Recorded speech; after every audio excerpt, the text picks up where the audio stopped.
Salut à tous les amis, c'est Greg, je vous retrouve pour une toute petite introduction rapide. J'ai décidé de reporter les deux derniers épisodes de Je suis pas content de la semaine à samedi et dimanche pour pouvoir faire la rediff du live aujourd'hui. Je pensais la faire dimanche, mais je préfère qu'on finisse le week-end sur deux Je suis pas content et que le live d'hier soit rediffusé ce soir. Donc j'ai viré toutes les parties qui sont du domaine du remerciement des gens, du domaine des dons, de tout ça, parce que ça prenait quasiment une heure sur la durée du live, l'air de rien. Et vous le savez, j'aime pas rediffuser les lives, mais là je pense que ça y est, contrairement à la version 0, c'est-à-dire la toute première qu'on avait faite, on n'y était pas encore, mais là, je pense que c'est une bonne libre antenne populaire. On a essayé de redonner aux gens, et vous étiez plus de 400 en même temps sur le Discord, la parole, et putain, ça s'engueulait pas. C'est une belle leçon que vous avez donnée à pas mal de politiciens qui nous donnent, eux, justement, des leçons.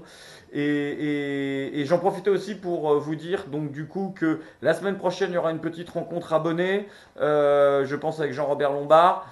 Parce que j'ai pas réussi à faire un truc là pour les 35, mais on va le faire la semaine prochaine et je vais essayer d'organiser une petite rencontre abonnée. Dernier point important, je ne l'ai pas laissé au montage, mais il y a en description de cette vidéo un formulaire mettre le système en PLS.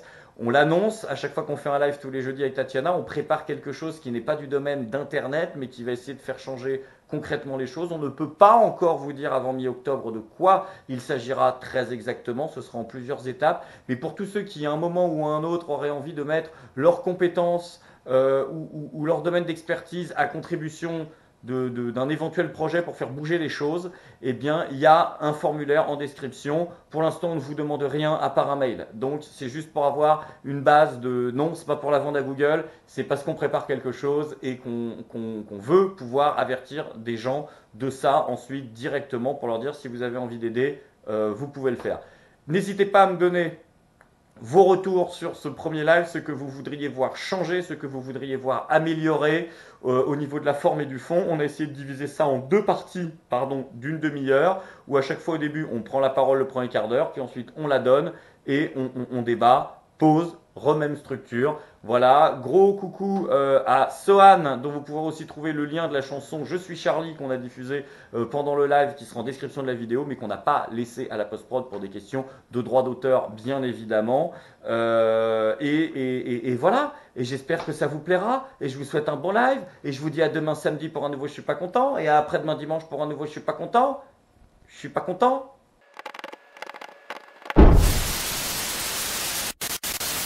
Salut à tous. Salut les amis, bienvenue dans cette deuxième émission. J'espère que vous allez bien. Désolé pour l'erreur de titre qui en a induit plus d'un en erreur, même si la plupart s'en sont doutés, bien évidemment.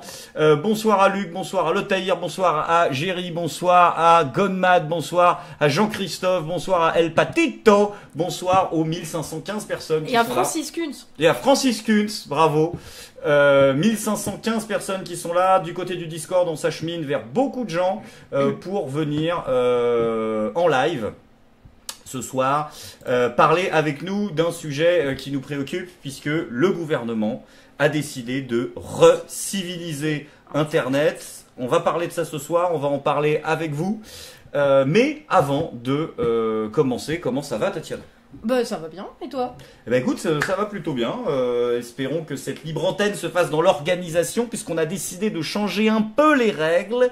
Les règles seront différentes cette fois-ci, puisque tout le monde sur le Discord va pouvoir parler en même temps. Et on espère que ce ne sera pas un beau bordel généralisé et que vous ne donnerez pas raison au gouvernement qui veut justement nous civiliser la gueule. Effectivement. Voilà. Sinon, il faudra civiliser Internet, on fera un rapport. Voilà. On fera un rapport au ministre, enfin au secrétaire d'État, et on va bien sûr commencer le live en rappelant les propos de Mounir Majoubi. Pendant 30 secondes, ceux qui ont vu le dernier épisode de Je suis pas content savent bien sûr de quoi je parle. Ce qui est certain, moi j'en suis convaincu, c'est qu'il faut reciviliser Internet et notamment les réseaux sociaux. Il faut qu'on ait à nouveau un dialogue et une parole normalisée. On ne peut pas accepter. Imaginez 2 secondes à quoi ressemblerait un autobus qui serait le Twitter d'aujourd'hui. Vous rentreriez dans le bus et vous auriez le droit à un « Eh connard, t'as vu ta gueule, on vous marcherait sur le pied normalement. On vous marcherait sur le pied, on vous pousserait très fort. » C'est ce qui arrive quand même à chaque fois. C'est ce qui arrive à chaque fois que je fais un tweet. Immédiatement, il y a quelques personnes qui sont prêtes pour le faire. Voilà, nous avons écouté Monsieur le Coq, enfin Monsieur le ministre, enfin Monsieur le faux ministre. Secrétaire d'État. Il veut nous civiliser la gueule façon Jean Jaurès. Ouais. Faut dire aussi que c'est vrai que les gens qui se font insulter ou agresser dans les transports en commun, ça n'arrive pas. Bah non, Ah. ça n'arrive pas. Imaginez, ce serait un bus. Hein, c'est... Ouais, mais non, on peut regarder l'état du pays dans lequel il est et dans lequel vous le laissez. Alors c'est assez marrant cette histoire de volonté de civiliser Internet, parce que j'ai fait une petite recherche et c'est pas la première fois que le thème en fait est employé. Il y avait déjà eu une polémique à l'époque de Sarkozy parce qu'il avait employé les mêmes mots. Il avait parlé de civiliser Internet, sauf qu'à l'époque il le faisait au nom des droits d'auteur. Oui. C'est-à-dire qu'il disait voilà, il faut civiliser Internet, et le truc qui était mis en avant pour le faire, c'était les droits d'auteur. Après Hollande, il est arrivé et il nous a fait la même pendant 5 ans sans parler de civilisation, hein, parce qu'ils savent d'où ils viennent à un moment et qu'il faut éviter avec certains mots quand on est de gauche. C'était Valls surtout. C'était Valls, il y aurait eu des risques. Quand même. Et là, ils ont dit le même truc, mais plus au nom des droits d'auteur, au nom de la théorie du complot et de la lutte contre les théories du complot et de l'antisémitisme. Et maintenant, je pense qu'on va se retaper 5 ans, où ça va être le même truc, civiliser Internet, mais maintenant c'est au nom des incivilités et des violences, et c'est assez marrant, et du harcèlement. C'est-à-dire qu'on a l'impression que c'est exactement comme les frontières, c'est exactement comme l'euro. Tous les 5 ans, il y a ce débat, ils re-random quand ils ont besoin de focaliser un peu les gens sur un truc, ils respawnent comme ça, et cette lubie de vouloir civiliser Internet, j'ai vraiment l'impression que c'est un truc qui date de Internet en fait. Alors est-ce que c'est parce que ça leur fait peur? Je ne sais pas, mais en tout cas c'est pas récent. Non, c'est pas récent, mais après c'est une vieille lubie des politiques, mais pas tant liée à Internet qu'à la volonté de contrôle en fait. Hein, c'est ça. C'est que Internet a été construit, essentiellement par une génération, enfin la nôtre quoi, et puis ceux qui viennent après, comme un espace de libre expression, un espace de liberté. Voilà quoi. Et du coup, cette volonté de contrôle sur, enfin je sais pas. Comme ils comprennent pas en fait ce qu'est Internet, de toute façon leur volonté de contrôler, elle tombe toujours à côté. Hein, ils sont toujours, on se souvient de l'époque de Adopi où voilà. Plus récemment, on a parlé d'ailleurs dans une vidéo où ils ont dit on va lutter contre une nouvelle forme de téléchargement en ligne, le streaming. Les gars, vous avez toujours 4 trains de retard en fait. C'est même pas la peine d'essayer. Arrêtez d'essayer de policer Internet en fait. C'est pas possible. Les mecs qui sont responsables du truc n'y connaissent rien. Si tu parlais d'Adopi, vous vous souvenez de la vidéo qu'il y avait eu à l'époque? On va la mettre. Le famoso extrait. Ça a un peu vieilli, mais beaucoup justement de jeunes la connaissent pas. C'est à l'époque où ils ont donc voté leur Adopi là. Et c'est-à-dire une loi qui avait pour but de surveiller les téléchargements en peer-to-peer. On employait le mot partout. Et donc il y a des mecs avec une petite caméra d'un média qui n'existe plus maintenant, qui sont allés filmer les députés pour leur demander c'est quoi le peer-to-peer. C'était pas la Quadrature du Net? Je sais plus si c'était la Quadrature du Net. Il existe encore. Je sais plus si c'est la Quadrature du Net. C'était Bakchiche.tv. Ah oui. Bakchiche.tv. Et vous allez voir le truc. Donc là, ils demandent à des députés qui ont voté la loi, hein, ils viennent de voter l'Adopi, ce que c'est que le peer-to-peer. C'est absolument fabuleux. Vous savez ce que c'est que le peer-to-peer Oui, bien sûr. Alors expliquez-nous. Le peer-to-peer, c'est tout simplement pouvoir s'adresser en direct et par toutes les technologies numériques à des personnes qui sont dans la même situation que vous. Donc c'est quelque chose de très positif et qu'il faut encourager. Bon allez, on arrête de se moquer. Internet, c'est dur pour les autres aussi. Vous savez ce que c'est que le peer-to-peer? Non. Non? Ou le streaming? Non. Moi je parle français, excusez-moi. J'en ai entendu parler. D'accord. Vous pouvez nous l'expliquer? Non? Non, l'expliquer non, parce que c'est de la technique. Je sais ce que c'est difficile à expliquer. Peer-to-peer, c'est dans la loi, donc la protection par Internet, la protection de la création par Internet. Et qu'est-ce que c'est en fait ce système? Vous pouvez nous expliquer? C'est le système qui permet ce téléchargement, me semble-t-il. C'est quoi le peer-to-peer? Je ne sais pas ce que c'est. Alors, mais apparemment, mes fils le savent. J'ai trois enfants qui ont 19, 17 et 14 ans. Et j'ai l'impression, j'ai des doutes sur ce qu'ils font sur mon ordinateur. Hein, mais je vais y veiller. Ah, le peer-to-peer, oui, ça c'est l'échange de fichiers, donc ça on connaît bien, le peer-to-peer, le streaming. Le streaming. Le streaming, oui, bien sûr, c'est au lieu de télécharger un podcast, eh bien, on le lit en direct sur l'Internet, mais disons que les bits numériques restent dans le site sur lequel on voit le film et non pas sont téléchargés sur le disque dur. Allez, bravo, 20 sur 20. Bien sûr, on va avec j'ai enseigné l'Internet avec les camarades. Donc du coup, oui, où ils y connaissent rien. T'as un des mecs qui dit, que le peer-to-peer c'est pour communiquer avec les gens qui sont comme vous. La plupart qui disent non, moi je sais pas ce que c'est Adopi le streaming, je parle français, moi monsieur. Ça c'est génial, ouais. Mais tu parles français, mais tu votes américain, connard. Donc à un moment, le mec, non, je parle français. Tu sais, le type, tu sens, c'est un vieux de l'UMP. Tu sens l'ancien gaulliste à la grande époque sarkozyste qui a fait toutes les trahisons sur le gaullisme et qui essaye encore de dire non, je parle français, monsieur, il me reste plus que ça, c'est Jacques Toubon Power, alors que le mec vote toutes les saloperies sur commande d'Obama et de l'UE. Par contre, le seul qui sait ce qu'est le peer-to-peer dans cet extrait, c'est le regretté défunt Patrick Roy, que les métalleux connaissent bien entendu parce que c'est lui qui avait été brandir un numéro de Métalliane à l'Assemblée nationale. Désolé, la métalleuse en moi avait besoin de faire un petit salut à Patrick Roy, qui d'ailleurs le seul qui savait ce qu'était le peer-to-peer était aussi contre Adopi. C'est quand même marrant. Était aussi contre Adopi. Voilà. Le mois dernier, je vous ai présenté un magazine qui traite de musique métal, le magazine Rock Hard. J'ai le nouveau numéro sous les yeux. Vous l'avez lu, j'imagine, avec Iron Maiden en couverture. Eh bien, pour vous dire que cette musique métal, elle existe aujourd'hui essentiellement grâce à Internet. Elle n'existe pas grâce à vous, parce que vous faites tout ce que vous pouvez pour ne pas les aider, alors qu'aujourd'hui, ces musiciens sont parmi les plus créatifs de la sphère musicale en France et dans le monde. Vous ne les aidez pas pour trouver des concerts, vous ne les aidez pas pour trouver des salles de répétition. J'aimerais d'ailleurs un jour que vous m'en parliez. Mais plus grave, Madame la Ministre, c'est que, alors que vous en auriez les moyens, vous ne les aidez pas non plus pour qu'ils soient diffusés dans les médias, radio ou télévision. Vous me direz, quand vous répondrez, sur quels médias on peut écouter aujourd'hui les artistes métal.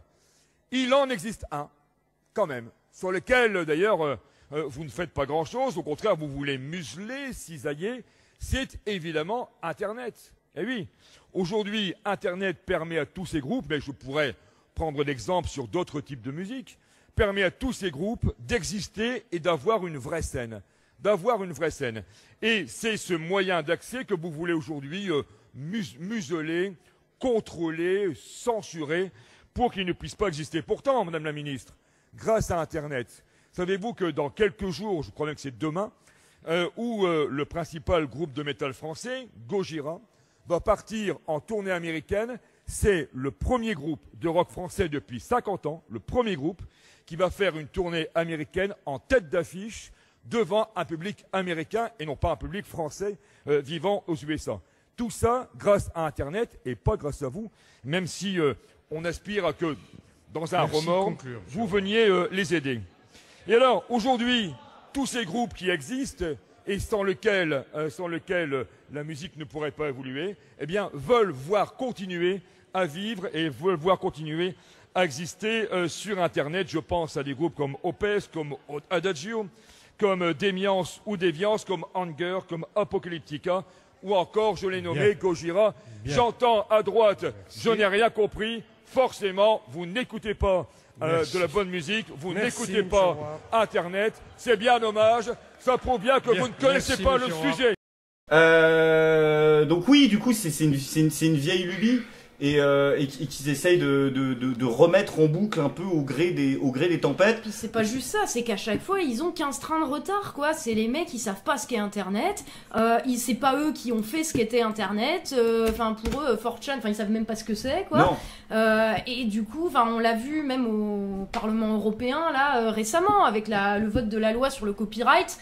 Je regrette de vous informer que des boomers qui ne savent absolument pas de quoi ils parlent ont voté l'article 11 et l'article 13 au Parlement européen. Asselineau, sors de ce corps!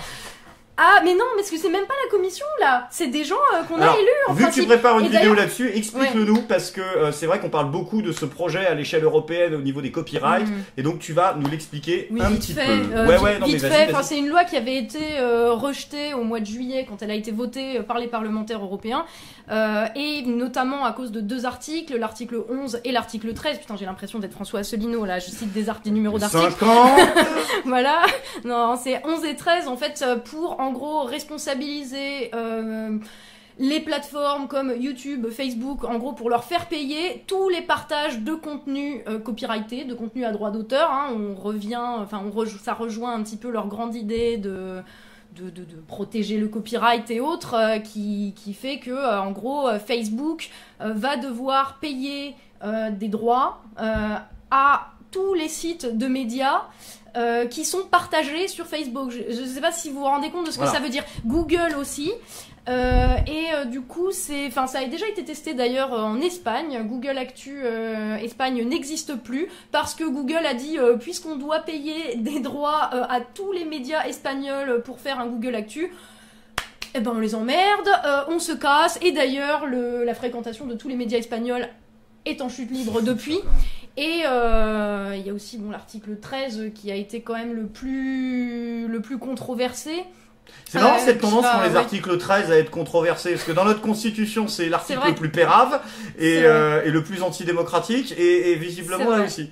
L'article 13 là, qui à l'origine prévoyait que tous les contenus possiblement copyrightés, donc même des photos extraites de films, ça allait être de la responsabilité de toutes les plateformes, de tous les réseaux sociaux, donc Facebook, Twitter, YouTube, etc., d'enlever tous les contenus problématiques.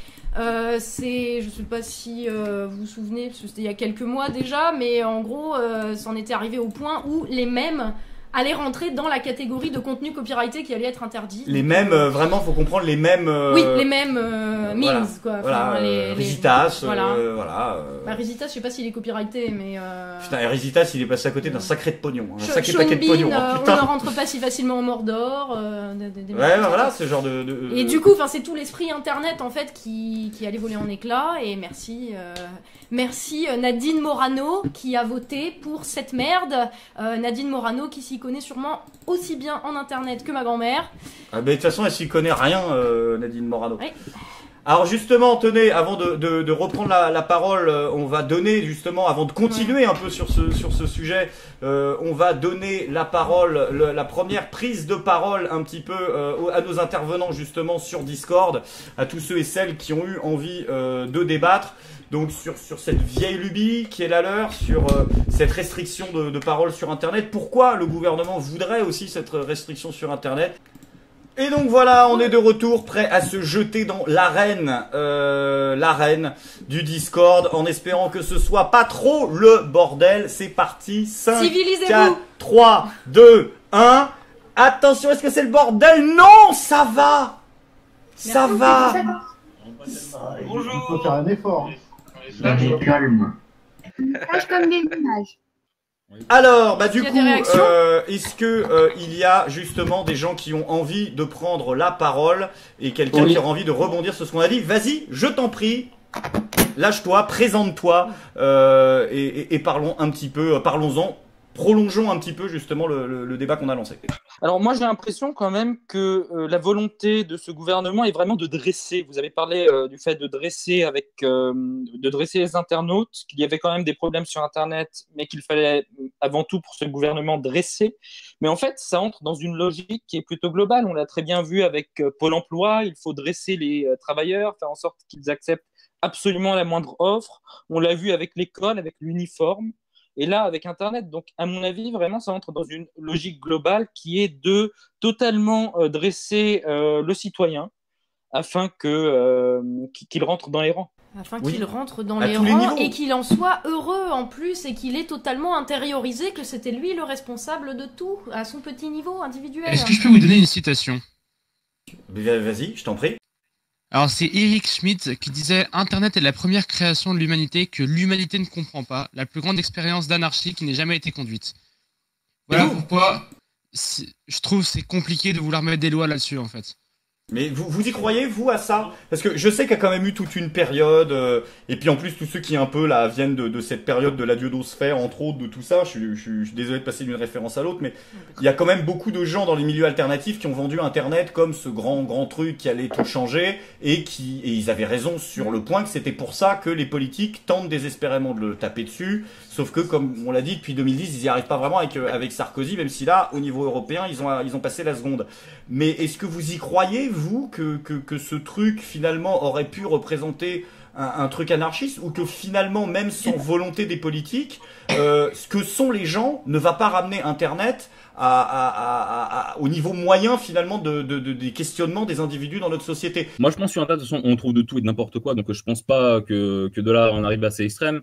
Et de toute façon, je pense que ce qui vient en tout cas, ce qui a été évoqué, c'est un peu du bullshit de ce qu'ils annoncent, comme quoi il faudrait éduquer, etc. C'est totalement des conneries. Je vois pas comment on pourrait réguler Internet, et je dirais même encore plus, s'ils veulent le réguler, c'est carrément le censurer, à moins d'entrer dans un système comme le font les Chinois. Donc c'est là on arrive dans un système de censure totalitaire.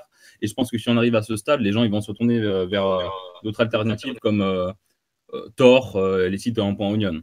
Si on arrive à une censure, moi personnellement, si on n'a plus la liberté de parole sur Internet, moi je me dirigeais vers des sources alternatives. Après, je pense que de toute façon, il y aura toujours des moyens pour prendre la parole. Par exemple, il y aura toujours, par exemple, le dark web, même si ce sera beaucoup plus. Oui, c'est ça. Ouais, c'est pas fou. Le dark web sert à la base pour des peuples qui ne peuvent pas se discuter sur Internet en général, de pouvoir se rencontrer et pas faire d'autres choses glauques. À la base, c'est ça, pouvoir faire une sorte de réseau alternatif où on n'est soumis à aucune règle de son pays ou autre. Mais ça, après, j'aimerais bien réagir là-dessus en fait. Pardon. Oui, vas-y. Ouais, c'est juste que j'ai l'impression en fait que les politiques se disent on va policer Internet comme si c'était une sphère à part de la vie réelle, parce que justement ils ne comprennent pas en fait que c'est un lieu qui fait partie de notre vie. En fait, ça fait partie de la société. Oui. Je veux dire, tu vas sur n'importe quel forum, tu vas sur 4chan ou tu vas sur le 1825, c'est comme si t'allais au bistrot du coin et que du coup l'idée d'aller policer Internet parce qu'il y a des propos haineux, etc.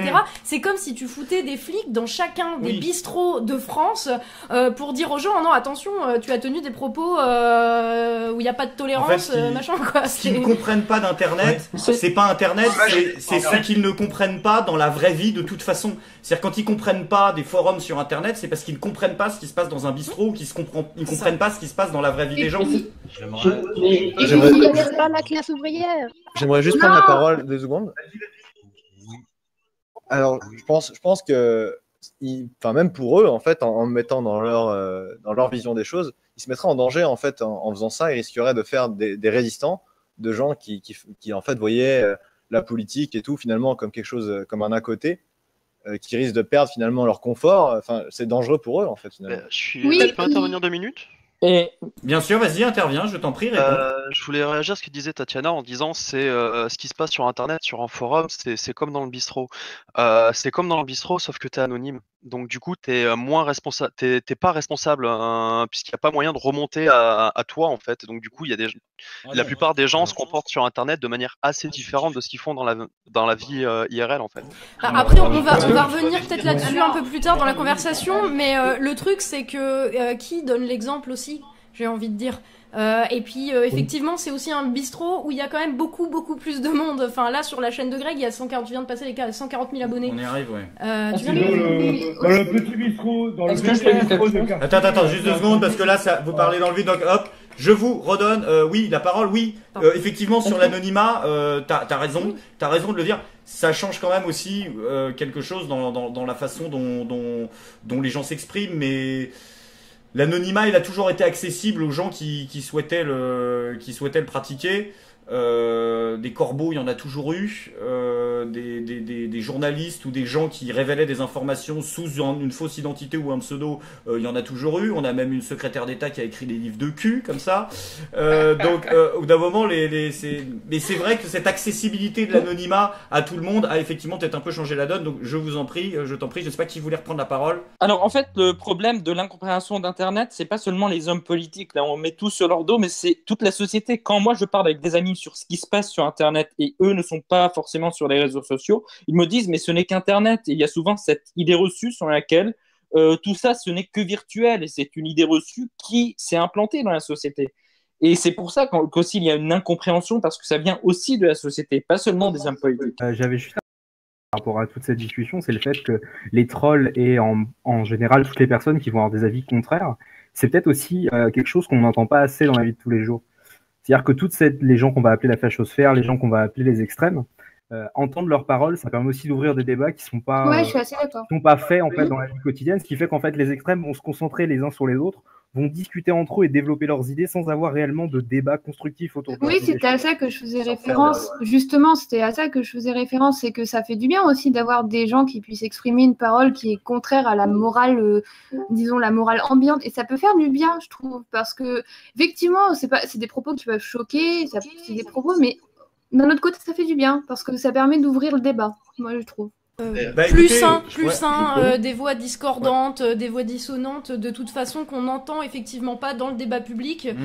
Si enfin voilà, tu disais c'est pas juste les politiques, mais oui effectivement parce que je pense qu'il y a un décalage générationnel, on va dire. Enfin, ne serait-ce que mes parents qui sont pas si vieux que ça, ils pannent. Enfin, ma mère appelle Instagram quoi. Enfin, c'est forcément il y a un décalage générationnel et du fait que la représentation de la société française soit faite par des gens qui sont quand même des générations du dessus en majorité, même si avec Macron, enfin Mounir Majoubi est de 84, je crois. Ouais, c'est ça, ouais. Et le mec, il est plus jeune que moi, quoi.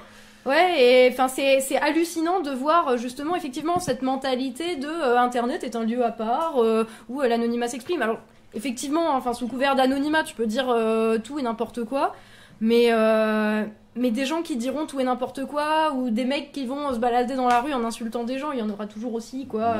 Et je trouve que vraiment, enfin, c'est ce fait-là d'avoir la possibilité, en fait, enfin, à force d'avoir policé le débat public. En dépeignant, enfin en construisant un récit qui fait que toutes les voix qui ne sont pas dans l'idéologie dominante sont forcément des ennemis qu'on rejette à l'extérieur, et ben l'extérieur qu'est-ce qu'il fait, il va se construire son monde réel autour de la matrice quoi. Et Internet, enfin c'est né de ça aussi quoi. C'est cette impression qu'on n'avait pas de voix dans la sphère traditionnelle. Enfin, le nombre d'artistes qui aujourd'hui sont consacrés par l'institution, qui sont nés sur Internet. Je pense à des gars comme Orelsan. Bien sûr. Voilà, enfin, c'est un mec qui vient d'Internet aussi, et il vient d'Internet aussi parce que il a utilisé Internet d'une manière qui a choqué sur le moment parce que c'était nouveau, et au final, enfin, il est pas plus haineux que n'importe qui d'autre. Et en tout cas, beaucoup moins que le taré qui veut pendre des blancs. Alors du coup, ce qu'on va faire, c'est qu'il y avait tu voulais tout à l'heure, il y a un mec qui voulait prendre la parole.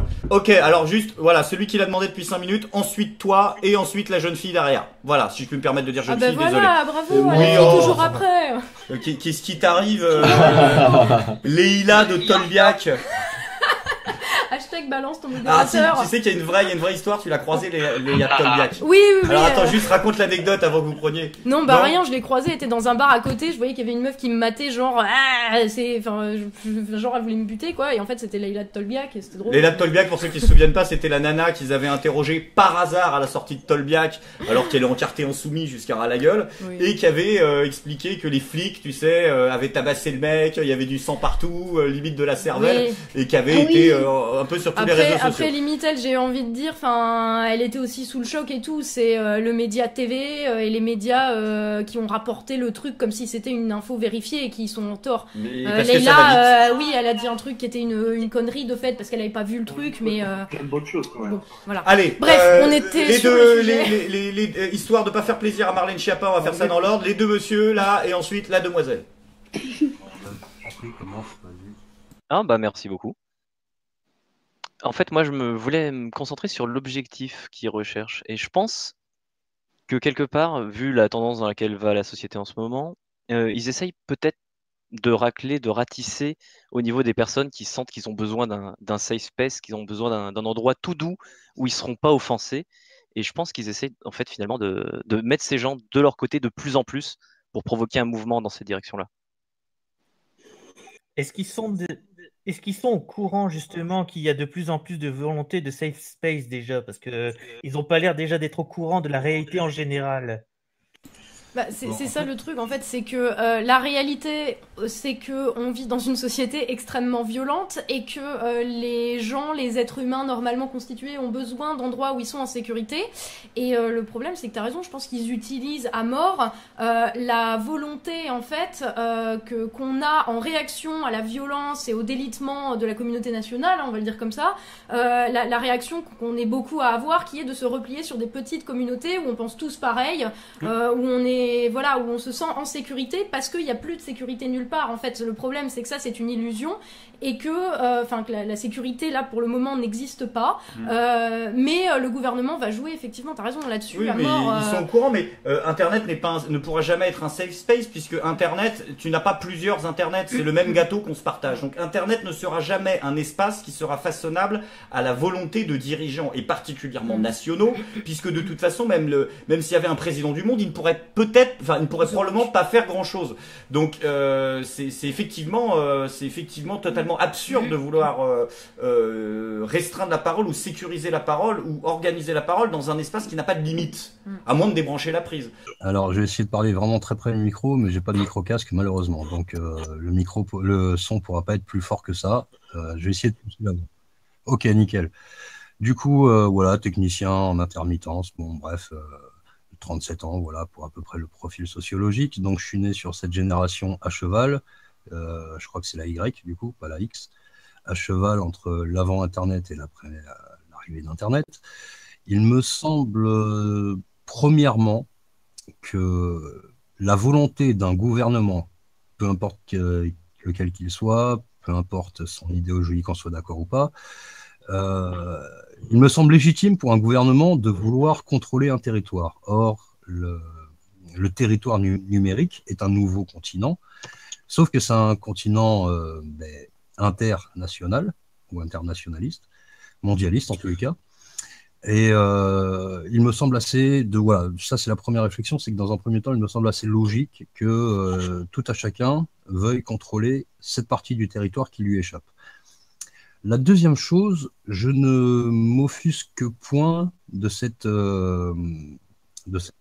petit mot de civiliser l'Internet, puisque c'est peut-être un amas de gens, mais ça ne fait pas civilisation. Alors, il y a un prémisse de code, etc. Mais il faut voir que ça bouscule totalement les voies de communication. Où veux-tu en venir? Attends, surtout que je me permets de dire que le terme exact qui est employé est d'autant plus vicieux qu'ils ne disent pas, Majoubi ne dit pas qu'il veut civiliser, il dit qu'il veut re-civiliser. C'est-à-dire qu'il s'imagine qu'il y a eu un moment où son Internet était civilisé. Il n'y a pas un moment où son Internet était civilisé, il y a un moment où son Internet était balbutiant. C'est-à-dire que personne n'était sur YouTube, qui n'existait pas, Wikipédia ne donnait pas d'informations alternatives, c'était en gros 3-4 connards qui avaient des skyblogs avec des chauves-souris animées en GIF, plus les sites du Figaro et de Libé. Donc en fait, il veut revenir à ça. Hello world. Juste la tectonique toi-même, tu sais. Juste pour terminer mon intervention sur cette idée de hiérarchisation des voies de communication, des fois, il y a des gens qui ne disent pas de conneries, mais qui vont faire un buzz monumental. Et du coup, ce bouleversement des voies de communication font que il y a bordel entre les gens dans la communication. Je prends un exemple tout con. On fait une assos. On ne parlera pas de la même façon entre nous dans le bureau de l'association, parce qu'on se connaît très bien, et donc on peut dire des demi-mots, et puis on va se comprendre à demi-mots. Après, on ne va pas utiliser le même langage donc en CA. On n'utilisera donc ensuite pas le même langage pour le public que l'on va accueillir dans l'association. Et ça ne veut pas dire qu'on va dire des conneries ou tout de suite que c'est un complot, hein, parce que bon, on peut dire que le bureau est une forme de complot par rapport au public, mais non, c'est pas forcément, voilà, ce n'est pas à but malveillant. Donc, mais voilà, l'idée, le propos, c'est alors, si tu dis reciviliser, effectivement, on peut se porter à faux, mais si c'est juste le terme civilisé, bien évidemment, l'Internet, je l'espère pour lui, enfin pour nous, puisque c'est nous, hein, les utilisateurs, va vers la civilisation. Voilà, fin de transmission. Vas-y, tu peux y aller. Donc, ce que je voulais dire, en fait, c'était prendre un petit peu le contre-pied d'une idée générale, c'est le fait que les politiciens ne seraient pas en mesure de comprendre ce qu'est Internet. Mais sur ça, je ne suis pas d'accord. Je pense au contraire qu'ils comprennent parfaitement ce qu'est Internet et qu'ils en ont au contraire très peur et qu'ils veulent à tout prix essayer de dompter l'animal, si on peut se permettre l'expression. Pour moi, tu opposes deux choses qui peuvent aller totalement ensemble. Ils peuvent très bien ne rien comprendre au phénomène et justement en avoir peur. Et d'ailleurs, très souvent, l'humanité a peur de ce qu'elle ne comprend pas. Donc, je pense que c'est possible. Je pense que s'ils avaient compris le phénomène, ils auraient fait quelque chose depuis bien plus longtemps. Oui, ils auraient mis en place le projet ACTA, par exemple. On peut aussi effectivement le voir comme ça, ouais.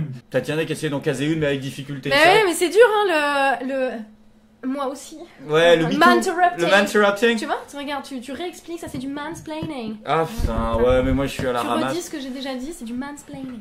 C'est vrai, je suis désolé. Bon, on va essayer de s'accorder, de se synchroniser. Donc du coup, on va regarder un peu les questions qui sont posées pendant la pause, justement pour y répondre après. Et on est de retour avec 1 minute de retard pour reprendre un petit peu le débat avec vous.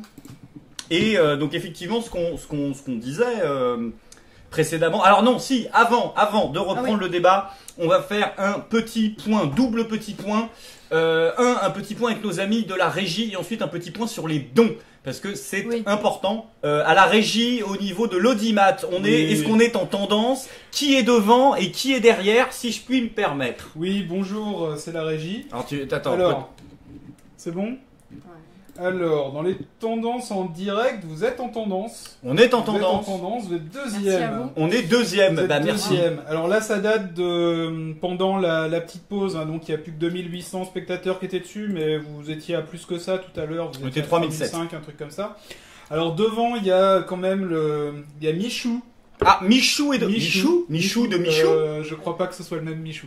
Pourquoi il sait sur quoi? Parce que là, le mec doit avoir 12 ans, il a un appareil dentaire, je crois pas que ce soit le même. Alors c'est peut-être le mec de Michou. Oh là, j'ai rien dit. Michou, je découvre la nouvelle saison 6 sur Fortnite Battle. Alors après, c'est peut-être c'est un live sur Fortnite. Voilà, c'est peut-être un hommage à la personne qui a piraté ta chaîne. Il y a un gros problème avec les mineurs qui jouent à Fortnite en ce moment avec ma chaîne. Il y a un truc qui colle pas. Il y a un problème. Donc ensuite c'est vous. Et ensuite c'est une émission politique. Une émission politique. Voilà, c'est de Le Média TV. Ah, donc, le média. El Famoso, le média. Vous parliez tout à l'heure en parlant de Leïla Lamito. Voilà. Et l'émission s'appelle Vraiment Politique. Hein, donc vraiment politique. Vraiment très sérieux. Hein, c'est pas comme vous. Et c'est quoi le sujet? La gauche à l'épreuve de l'immigration. Voilà.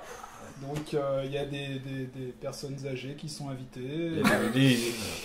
Et il y a 850 spectateurs, quoi. Donc c'est vraiment politique, mais c'est vraiment moins suivi que votre émission. Bah écoute, pour une deuxième, c'est pas mal. Du coup, on revient sur le sujet. Ce qu'on disait, ce qu'on commençait à se poser comme question avec les intervenants, c'était aussi la question du est-ce que c'est possible? C'est-à-dire que c'est bien beau d'avoir des vœux pieux de la part du gouvernement, mais quand ils disent qu'ils veulent civiliser Internet, qu'est-ce que ça veut dire derrière en fait? Et je trouve que le terme en fait de civilisation ou de civilité est vachement hypocrite, parce que ils se font passer pour ils invoquent la morale républicaine, la bienséance et les valeurs nationales pour essayer de mettre la main sur quelque chose contre lequel ils ne peuvent rien faire, alors qu'en fait c'est pas du tout l'État ou les valeurs nationales qui reprennent la main, puisque ce qu'ils font c'est qu'ils privatisent. C'est-à-dire que en fait quand ils disent, parce que c'est ça au niveau européen qu'ils sont en train de faire, c'est-à-dire qu'ils vont imposer à YouTube, à Facebook d'être les garants de ce qui est posté sur leur plateforme, et s'ils le sont pas, de devoir payer des amendes. Et c'est super pratique parce que du coup c'est pas l'État qui censure, donc du coup parce qu'ils y arrivent pas, 2 en plus ça permet de masquer que ça permet de pas passer pour des fachos, parce que c'est pas comme en Chine et c'est pas eux qui le font, et puis 3 ils gagnent du pognon parce que les mecs, Google va devoir envoyer du pognon du pognon à l'État, et c'est là où c'est pas à l'État, aux maisons de disques, aux groupes de presse, oui. and so on, effectivement. Mais et c'est là où c'est vachement faux cul en fait, c'est qu'ils font le cocorico national en disant on va maintenant on arrête les conneries, la République arrive, alors qu'en fait c'est pas la République qui arrive, c'est les annonceurs de pub et Google qui va devoir se débrouiller. Google va devoir se débrouiller, j'ai envie de dire quand même. Je m'en fais pas trop pour Google, parce que je pense que quelles que soient les circonstances, ils savent s'adapter, et ils ont quand même assez de pognon pour savoir louvoyer entre une chose et une autre. Après, moi je trouve que là-dedans, en fait, ce que ça veut dire, c'est que ça veut dire que concrètement, l'État délègue la responsabilité de décider de ce qui est acceptable ou pas sur le net, il la délègue à des plateformes, comme tu dis, privées. Il la délègue à YouTube, enfin à Google, il la délègue à Facebook, à Twitter, etc. Et ça, je trouve que c'est quand même c'est assez dangereux en termes de démocratie, parce que ça veut dire que du coup, ce n'est pas une décision de justice, ce n'est pas dans le cadre de la loi du pays dans lequel ça se produit, est décidé ce qui fait la différence entre une expression libre, peut-être dissonante, et un appel à la haine, quoi. C'est une boîte privée, et encore pire, une multinationale qui est même pas française et qui, la plupart du temps, en plus, se torche avec la loi française. Oui. Donc c'est quand même assez dangereux, je pense, en termes de démocratie. Et de toute façon, on le voit à l'heure actuelle avec YouTube, qui a déjà un fonctionnement, qui a anticipé un petit peu ce fonctionnement-là avec le Content ID, où en gros, les décisions de striker des vidéos, ils les prennent via des algorithmes, via des robots, qui décident que tel ou tel mot-clé, peu importe ce que tu en dis, en fait, n'est absolument pas acceptable. Exemple. Alors ils strike pas pour ça, mais ils démonétisent. Ils démonétisent, ouais, voilà. Moi, toutes les vidéos sur l'islam, alors que je ne suis pas musulmane, je ne fais pas la promotion d'une quelconque religion. C'était un truc à visée analytique et tout a été démonétisé à ce moment-là. Et il y a pire, c'est que tout ce qui relève du fair use, de l'usage juste, équitable, à savoir tout ce qui est parodie, tout ce qui est analyse, tout ce qui est critique, que ça soit des films ou des musiques, on voit que ça peut sauter juste comme ça. Je pense à la dernière vidéo, je sais pas si c'est sa dernière, mais une vidéo de Link the Sun assez récente sur Bella Ciao, où il fait l'analyse de la dernière cover là, de Bella Ciao par Maître Gims, et la vidéo était numéro 1 des tendances. Il y avait 30 minutes de vidéo où il mettait des courts extraits où à chaque fois il expliquait d'où ça venait, etc. La vidéo s'est fait striker, quoi. Et il a dû la réuploader et c'est lui-même qui chante dans la vidéo pour analyser les extraits. C'est absurde. Et sur les titres que tu disais, c'est là où ça devient dramatique, parce qu'en fait, tout ça, ça façonne un Internet qui est un nouvel Internet dans lequel on va t'imposer une censure indirecte. Je vais te donner un exemple. Soit t'es quoi sur Internet? Soit t'es trop petit et tu n'en vis pas, donc à ce moment-là tout le monde s'en fout. Soit tu commences à faire un certain nombre de vues, comme c'est mon cas, et tu en vis. Sauf que ce qui va se passer, pour quelqu'un qui n'aurait pas un Tipeee, ce qui est le cas de 99% des youtubeurs, tu sais que quand tu vas mettre islam dans ta vidéo, dans ton titre, tu sautes. Si tu mets les petites astérix, ils ont compris, c'est pareil. Moi, la dernière, là, elle a été monétisée, mais ça va sauter. C'est évident que ça durera pas 24 heures. Donc là, c'est un coup de bol. Mais par exemple, tu sais que quand c'est ton métier, tu dois parfois faire des chroniques gratos. Et ces chroniques gratos, normalement, quelqu'un qui n'a pas de Tipeee ne les fera pas. Donc en fait, t'as même pas besoin de censurer, parce qu'une personne qui galère sur YouTube ne peut pas se permettre d'avoir une vidéo sur 2 qui n'est pas monétisée. Moi, ça est arrivé tellement en amont que j'ai, grâce à vous, un soutien sur Tipeee et dans les dons en live, et encore merci. Mais pour le mec de base, en fait, il n'y aura même pas besoin de lui dire de pas le faire, parce que cette dictature de l'algorithme, elle va façonner un truc dans lequel il se dit, bon bah, je vais pas y aller parce que j'ai pas envie de perdre du pognon. Ouais, de voir ma vidéo sauter. Je veux dire, tous les critiques de films, les critiques de musique, les analyses. On ne blesse pas les artistes, on ne blesse pas les communautés, on ne blesse personne, et tout doit être. Je pense, effectivement, ma vidéo, même sur le Hellfest, la vidéo, dedans, il y avait 20 secondes d'intro de l'intro de Fear of the Dark de Iron Maiden. Qui était là en headliner du Hellfest. La vidéo, c'est du contenu 99, c'est 10 minutes de vidéo où les images, je les ai filmées moi, le texte, je l'ai écrit moi. Pour 20 secondes d'une intro de Maiden sur 10 minutes de vidéo, la vidéo a été monétisée et tout le pognon part à la maison de disques. C'est ça qui est incroyable. Donc, c'est les droits d'auteur de qui? Je veux dire, je possède le contenu original de 99, quelque chose % de la vidéo. Mais par contre, c'est la maison de disques de Maiden qui, clairement, n'a pas besoin de pognon, qui prend le pognon de la vidéo. Après, dans l'absolu, je m'en fous, parce que je me plains pas. Comme toi, en fait, je ne dépends pas de la monétisation YouTube, je dépends de Tipeee, je dépends de vous, en fait, de ceux qui peuvent, de ceux qui veulent, donner une fois ou plusieurs fois. Mais c'est pour montrer, c'est ça, ce fonctionnement qui est complètement hypocrite, où on va venir te chanter les droits d'auteur, et puis derrière on va te dire non, toute ta vidéo contenu que tu as fait toi, que tu t'es fait chier à les filmer, etc. Fait chier, t'as pris du plaisir aussi, tu vois. Mais non, ça va. C'est ça qui est beau, c'est que soit ils censurent au nom de la haine, et ils te sortent le violon des droits de l'homme, soit ils censurent au niveau du copyright et ils te sortent, ils te sortent les violons du droit d'auteur. Oui. Donc à chaque fois c'est au nom des droits de l'homme ou des droits d'auteur. Mais alors, il y a des droits partout, Oui. mais nous on n'en a plus aucun. Donc il y a un moment où il va falloir se poser un minimum la question du pourquoi ça se barre en Et couille. même pas tant que ça, hein, parce que par exemple, tu vois, à l'heure où on nous casse les burnes avec la libération de la parole des femmes, etc., ma vidéo MeToo, là, moi aussi, a été démonétisée, quoi. Enfin, apparemment, parler un petit peu de manière analytique, faut pas. Si, tu peux parler de manière analytique, mais c'est parce que tu n'es pas subventionné.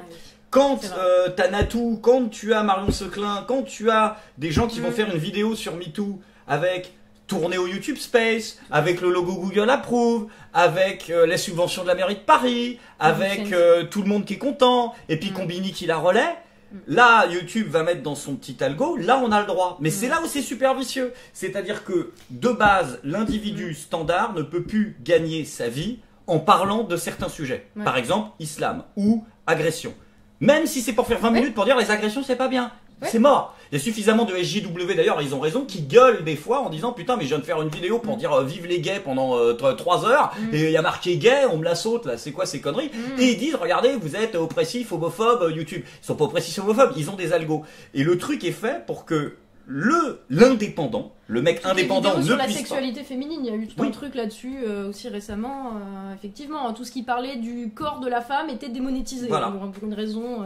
Parce que l'indépendant ne doit pas parler du sujet, mais si tu as eu ce qui est l'équivalent d'un filtre médiatique, le feed de Google, le feed de Combini, du truc studio, de l'État, de c'est bon celle-là, et qu'il y a suffisamment d'images positives et friendly, et bien du coup, elle sera monétisée. Mais on va réimposer un filtre standard qui est celui de l'acceptation par le politiquement correct et par l'autorité qui est celui de la télé pour pouvoir gagner sa vie en parlant de certains sujets en France. Et c'est là où c'est super dramatique. Oui, bah t'as tout à fait raison. Je pense que c'est effectivement, c'est pas juste que t'as pas le droit de parler de manière analytique. Tu peux, mais il faut faire partie d'un petit réseau de gens qui s'appelle le milieu de la culture en France. Voilà. Ouais, enfin le milieu de la culture en France. Ne pas confondre avec la culture française. Ce n'est pas la même chose.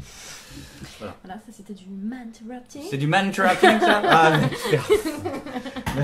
en plus c'est pas du man-interrupting, c'est du man-interrupting. Ils ont fait la contraction. Ah bah oui, sinon c'est pas drôle. Sinon ça se prononce. Voilà, sinon on comprend vaguement ce que ça veut dire. Ouais, non mais c'est ça, il faut connaître des gens, il faut avoir les subventions, comme tu dis, de la mairie de Paris, du CNC, être adoubé.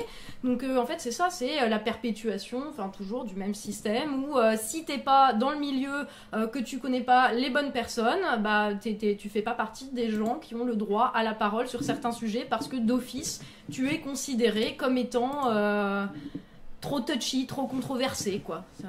Je pense que là on peut essayer d'aller justement demander un peu aux gens ce qu'ils en disent, aux gens ce qu'ils en pensent sur le Discord. Alors tu peux prendre la parole, mais je vais monter. Tu es où ton micro parce qu'on t'entend pas. Moi. Tu t'appelles. Tu t'appelles Tonton Est-ce que vous m'entendez? Essaye de parler. Je t'ai monté à fond, mais je pense que t'es un peu faible. Le polissage et le contrôle, ça il s'y connaît. Hein. Ah bah voilà, tu t'y connais en polissage, tu t'y connais en contrôle. On a Joseph avec nous ce soir. Joseph qui nous vient de Moscou et qui va nous donner donc son avis. Salut à tous. Bon, déjà dédié aux deux sucres, le meilleur des forums, le seul vrai forum. Et donc, voilà, j'ai vu dans l'annonce que tu voulais quelqu'un du 18-25. Donc, me voici. Tout à l'heure, pendant la pause, quelqu'un a parlé en disant que le but de cette loi, c'était sûrement uniquement de réguler finalement les insultes, les bêtes, sales juifs, sales négros, etc. Sauf qu'en fait, j'aimerais soulever une question toute simple. C'est comment on va faire la différence, si c'est effectivement ça le but, comment faire la différence entre un humour très noir, c'est-à-dire mon pseudo en dit long sur mon type d'humour, hein. Donc comment faire la différence entre en effet la bête insulte complètement conne et méchante de l'humour très noir. Parce que quand on voit sur des forums, en effet, comme JVC ou quoi, sur des délires qui sont partis vraiment sur de l'humour très noir, hein. Moi, le premier, j'ai fait des théories du complot, mais complètement débiles, qui jouaient sur tous les pires clichés possibles et imaginables. Et pourtant, ça restait que de l'humour. Sauf que derrière, il y avait mine de rien un certain fond. Du coup, il y a un certain flou sur cette loi, c'est qu'est-ce qui sera défini comme acceptable ou non. Ah bah par défaut, même l'humour, ça passe pas du coup. En fait, c'est ça le problème. Après, enfin, le souci, c'est que ça va être policé par quoi? Ça va être policé par des algos, ça va être policé par des trucs automatiques qui vont pas savoir faire la différence, en fait, tout simplement. Voilà, et du coup, c'est ce qui va. C'est le problème. Et attends, juste, je vais même prolonger un peu le truc. Je pense qu'ils feront comment ils feront comme d'habitude. C'est-à-dire que ils vont déjà autoriser des choses à des artistes professionnels. Quel est le critère aujourd'hui à l'heure d'Internet d'un artiste professionnel et d'un non professionnel en se disant oui, il est protégé par la liberté d'expression ou non. Ils vont faire exactement ce qu'ils font à chaque fois, c'est-à-dire de dire on s'en bat les couilles, mais s'il y a un phénomène de société, en général, ça tranchera du côté du phénomène de société. Donc comment ils vont faire? Comme ils ont fait avec Dieudonné, c'est-à-dire qu'une fois Dieudonné dit une toute petite connerie dans un sketch, il est condamné. La fois d'après, il dit une grosse connerie qui est pas du tout dans un sketch et il est relaxé. Un coup, ça va être le random total. Et attends, juste, c'est ce que j'avais dit dans le off numéro 3. Aujourd'hui, des gens comme Diallo, des gens comme les nouveaux porte-parole de l'antiracisme, je m'acharne pas particulièrement sur elle, mais tous les SJW te disent pas c'est pas drôle, ils te disent ce n'est pas de l'humour. Ils sont incapables d'expliquer ce qu'est l'humour. Ils inventent ce concept d'humour non oppressif et ils veulent sortir du cadre du droit, c'est-à-dire de la performance artistique, ou de l'humour, ou du second degré, les propos pour imposer une lecture littérale dans le sens premier du terme, et ils se font cramer dans leur propre parti pris, comme quand justement Diallo like la photo d'un juif avec un nez trop gros qui se prend une porte, mais s'énerve quand il y a la moindre toute petite caricature sur sa personne. En fait, j'irai plus loin, c'est que justement, je pense que ça va avec cette SJWisation de la société, enfin je sais pas trop comment le dire, où on ne prend plus en compte, en fait là de plus en plus on va vers un modèle où on ne prend plus en compte l'intention, parce que dans un crime, dans une offense faite à quelqu'un, ce qui doit être pris en compte en fait c'est l'intention. Si c'est une, enfin c'est un peu ça qui va faire la différence entre l'humour et l'insulte, c'est l'intention de blesser la personne ou la communauté qui est le sujet ou l'objet de la blague. Le problème c'est que justement dans les exemples que tu as donnés, ces gens-là ne prennent pas en compte, puisqu'ils ne sont pas capables de sortir de leur individualité ou de l'identité, de leur identité, soit en tant que personne, soit en tant que communauté.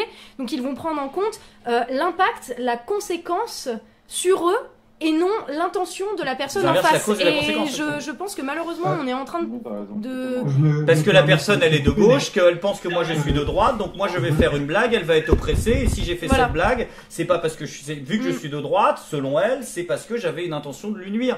Mais c'est comme quand on voyait les juges, et c'est vrai qu'à l'époque Dieudonné avait raison là-dessus, qui disait non on a condamné Dieudonné parce que... Ça va être isolé contre toi. Non mais il manque de distanciation. Mais putain, qu'est-ce que ça veut dire? Moi qui ai commencé le théâtre, avoir de la distance, enfin qui ai commencé il y a longtemps, mais avoir de la distanciation par rapport à son texte, c'est un truc que tu peux mettre 15 ans à apprendre dans le théâtre. C'est un truc qui d'ailleurs même pas forcément une méthode qui est appliquée, parce que des méthodes comme l'Actor Studio justement, qui sont l'inverse de la méthode française de la distanciation, t'imposent de ne plus avoir de distance entre toi et ton personnage, parce que eux disent que c'est comme ça que tu joues le mieux. C'est-à-dire c'est pour ça que quand ils tournaient ces films de cow-boy, je sais plus comment il s'appelle, on le remettra à la post-prod, il se lavait pas les dents pendant 6 mois, il prenait du tabac à chiquer et il se lavait pas. Parce qu'il voulait être dans son truc. On te dit la distanciation, il faut pas. Donc, enfin, c'est très complexe. Et il y avait quelqu'un qui voulait répondre justement à ça. Mais le but, c'est de tuer la subjectivité. Oui, c'est d'imposer la lecture au premier degré, de tout le temps. Parce que sinon, c'est trop compliqué pour eux. Ben moi, je fais de l'informatique théorique, et c'est juste impossible aujourd'hui de, enfin, les meilleurs algorithmes de pointe en fait en machine learning ne peuvent pas détecter l'ironie. Ils sont encore extrêmement mauvais pour ces questions-là. Ça pourrait être vrai. Hein. Cette transfert en fait, à grande échelle ne peut pas être mise en place, tout simplement. C'est juste pas possible. Donc le seul moyen, c'est juste soit de totalement interdire l'humour, ce qui me semble pas vraiment. Évidemment, on est humain, et ce qui nous caractérise, c'est notre capacité à être subtil. Donc forcément, l'algorithme, lui, enfin, il est très utile, mais il est bête et méchant, j'ai envie de dire. Merci d'abord pour le live, c'est cool. Merci à tous et surtout joyeux anniversaire. J'ai 45 ans, j'habite à Toulouse. Vous m'entendez bien ou pas? Très bien. Parfaitement. Bien, Tu as un des meilleurs sons qu'on ait eu. Ah oui, j'ai un micro qui va bien. Juste, moi j'habite à Toulouse et donc je précise que j'ai 45 ans, vous allez comprendre pourquoi. C'est pour revenir au sujet initial. Le gouvernement veut civiliser Internet. Je ne sais pas si vous avez remarqué, dans vos centres-villes, les centres-villes ne sont plus les mêmes depuis 15 ans, 20 ans. C'est-à-dire que à Toulouse, par exemple, il y a d'autres villes comme celle-là, avant il y avait plein de bars, et il y avait plein d'endroits où les gens se rencontraient. On sortait d'un bar pour aller dans un autre, ou des fois c'était juste des salons de thé ou des restos, enfin bref, peu importe. Honnêtement, en l'espace de 10-15 ans, il y a eu une désertification du centre-ville et les lieux de rencontre où les gens se rencontraient ont été remplacés par des boutiques. La plupart du temps, ce sont des trucs qui sont liés à la consommation directe. Alors ça peut être des fringues, tout ce que vous voulez, bref. Pour revenir pourquoi je parle de ça, parce qu'en fait, à chaque fois qu'il y a un espace où les gens se rencontrent, je ne sais pas si vous avez remarqué, il y a toujours, c'est l'espace témoin par excellence avec des caméras partout, ou alors c'est un endroit qui, s'il devient populaire, automatiquement, il va être forcément sous contrôle. Et Internet, pour moi, c'est la même chose. Le cœur de tout ça, en fait, je pensais, moi, à l'isolement social. C'est-à-dire que quelqu'un qui a la capacité, qui avant, par exemple, sortait en bas de chez lui, boire un coup, et truc, voyait des copains, des gens avec qui il parlait, aujourd'hui, il ne peut plus le faire. Et s'il n'a pas Internet, automatiquement, il est socialement isolé des autres, forcément. Et là où je voulais en venir, c'est que quand j'entends, moi, par civiliser, je me mets à leur place, et je pense pas comme un con, mais je pense comme quelqu'un qui veut contrôler ou autre, etc., même si c'est pas évident. Et je me dis que si Internet, on va dire, n'évolue plus dans le sens de l'isolement social, ça n'a aucun intérêt pour moi. Donc automatiquement, j'ai absolument besoin de le contrôler. Et pour ça, j'ai mis des stratégies sur le long terme qu'on connaît tous, etc. Voilà, c'était juste pour. Merci Greg pour le. Merci à toi pour Merci à toi pour ton inter. Je te rejoins totalement. Elle met en avant vraiment une problématique essentielle. Une problématique en plus dont on a souvent parlé. Déjà entre nous, on en parlera peut-être dans un autre live parce que c'est super important. Mais effectivement, la question de l'isolement et j'ai même envie de dire pas juste les centres-villes et les bars, mais aussi en fait tous les lieux où on pouvait se retrouver, où on pouvait faire société, où on pouvait faire communauté. Tout ça a disparu du fait de l'abandon de l'État, d'à peu près tout, quoi. Enfin, il n'y a plus de subventions aux assos, tous les clubs sportifs où nous on allait quand on était gamin, etc. Il y a tout ça qui disparaît parce qu'il n'y a plus de subventions. Les petits magasins, ton petit boucher, etc. avec qui tu parlais ou ton fromager ou ton boulanger, etc. Tout ça est remplacé de plus en plus par des chaînes et des franchises. Du coup, tu dois aller à la zone industrielle où tu es isolé et le but, effectivement, et je pense entre autres de nous isoler dans nos têtes. Le truc, c'est qu'il y a autre chose qui s'est développé à côté, qui s'appelle Internet, et qui a permis à des gens qui à la base ne se rencontraient pas de se parler. Le problème, c'est que le fonctionnement des algorithmes et la volonté des plateformes, en fait, des réseaux sociaux, de faire du revenu, ils se sont mis à faire exactement la même chose sur les réseaux sociaux. Et c'est pour ça que à l'heure actuelle, t'as Twitter, t'as Facebook, t'as YouTube, etc., qui sont divisés en sphères entre gens, de gens qui ne se parlent jamais, qui ne se rencontrent jamais. T'as la fachosphère, t'as la gauchosphère, t'as les SJW. De temps en temps, ils sortent de leur tranchée pour aller se foutre sur la gueule ou lancer une campagne de harcèlement les uns sur les autres ou essayer de faire supprimer un compte.